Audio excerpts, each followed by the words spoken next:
اوویشتمه پېړۍ لیک ناول 15مه برخه.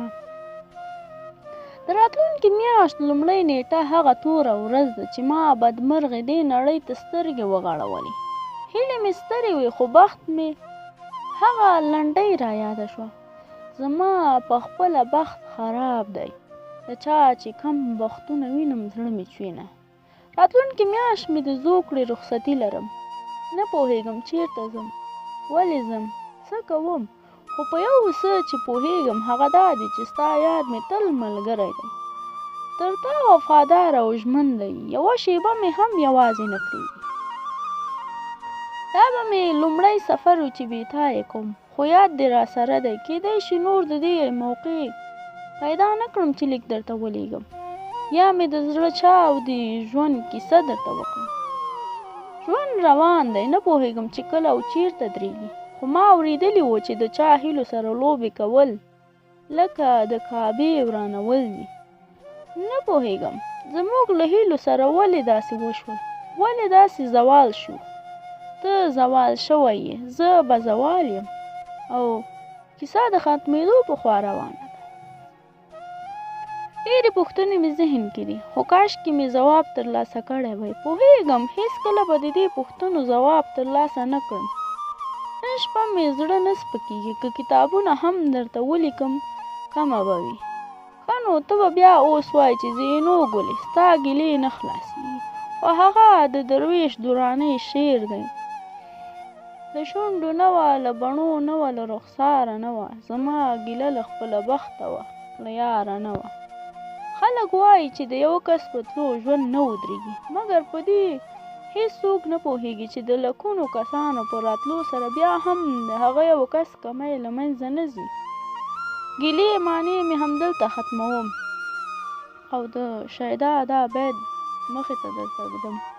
زه د غم لکه دیوال کړم تورې خاورې، تا صورت غوندې تر عمره راته شا کړه. ستا هېره شوې مینه، ستا زینو. موبایل یې کېښود، دومره یې وژړل چې فواد هم حیران و. د رستورانت ګارسون ډوډۍ راوړه. زین ترې د اوبو غوښتنه وکړه. فواد وویل څه و؟ زین وویل هېڅ. فواد وویل نه، خو ما ته ووایه ولې دې وژړل او څه دې لوستل؟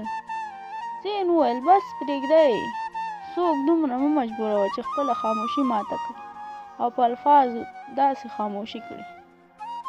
فواد د سر په خوځولو خبره ومنله. زین اوبه وڅښلې او یوه شېبه په چوکۍ کې تکیه ووهله. فواد ډوډۍ شروع کړه. ده ته یې هم ست وکړ، خو ده د لاس په اشارې د نه ځواب ورکړ.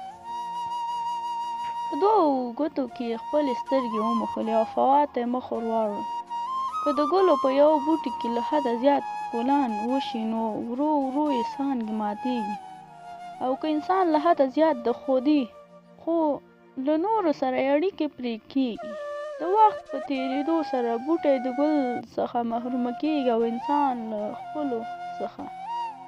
په ما او زینو اوس هماغه کار شوی. زه هم خلک بایلم او هغه هم زما په حال، ان چې موږ له یو وجود سره په منځ ټوټه شوي او دواړه برخې یو بیل وبایلي.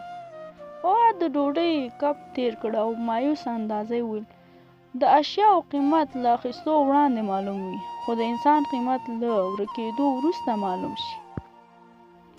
زینو ته به ستا قسمت اوس معلوم شوی وي، او دا دی تا نه د زینو اوس معلومیږي. هر تاوان چې کوي تاسې یې کوئ، نور نو مو هېڅ قسم ګټه نه رسوي. بیا هم فکر پکار دی. فواد د ډوډۍ منځ کې ګیلاس هم په سر واړوه او یو نیم ګیلاس به یې زین ته هم ورکاوه. د شپې تر ناوخته دلته کېناستل. کله چې خاموشي خوره شوه دوی هم بیرته د ښار په طرف حرکت وکړ. نن یې له بې خودۍ نه هېڅ خوند وانخیست او راسا کورونو ته لاړل. زین خپلې خونې ته چې په درېیم پوړ کې وه وخوت. په خپل تخت اوږد وغځېد لکه یو ستړی مسافر چې د ژوند له هرې شېبې ناراضه وي. شېبه وروسته تشناب ته لاړ او ښه شېبه د اوبو فوارې ته ودرېد. لامده وېښته راووت. ښایي د وېښتو وچولو ته به یې پام شوی نه وي، خو بیا پر تخت وغځېد. له تخت سره نږدې په کوچني میز د اوبو نیم ګیلاس ایښی و. یوه شېبه ورته ځیر شو. ګیلاس یې راواخیست، اوبه یې وڅښلې او د خپلو یادښتونو کتابچه یې راواخیسته. پکې لیکل شوي وو: نن د اختر 3 ده. زه او زینو په یو بهرني سفر یو. د یوه ښار څخه بل په ریل ګاډي کې سفر کوو. دا ښه ده، په ریل ګاډي کې هېڅوک زموږ په پښتو نه پوهېږي. یوه چوکۍ وړاندې یوه بدرنګه ښځه له یو تور بدرنګه سړي سره ناست دی.